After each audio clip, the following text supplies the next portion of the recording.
everyone. My name is Rex Yapi. This is my drone. This is Phantom 3 Professional, DJI Phantom 3 Professional. I have been using it for a good number of years. Now it is crash landed. You can see the landing at this side. I've gone in. I'm in this side. And then the camera, the lens here, has come off from the gimbal here.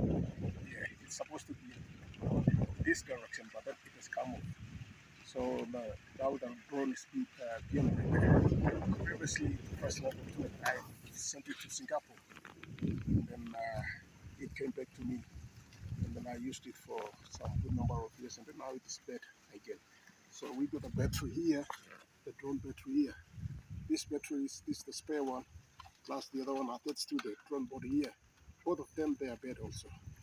The purpose, the reason why the drone was crash landed is that due to the bad battery, it has crashed. So when I am trying to go for a repair, there's no repair shop in this country, so I'll be taking it to Singapore again, but I don't have money to do that.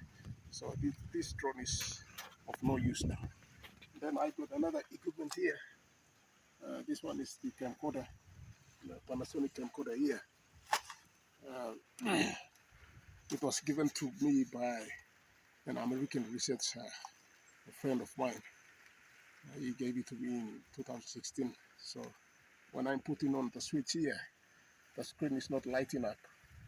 So even the lens normally stay closed, but then it's open because there's no control, there's no power. So both of these devices, they are of no use now. I'm willing to do jungle expedition to Mt.Bosavi for cryptids like Thylacine, but then I'm ill-equipped. If anybody can help me, then please, I need these two equipment so badly. Thank you.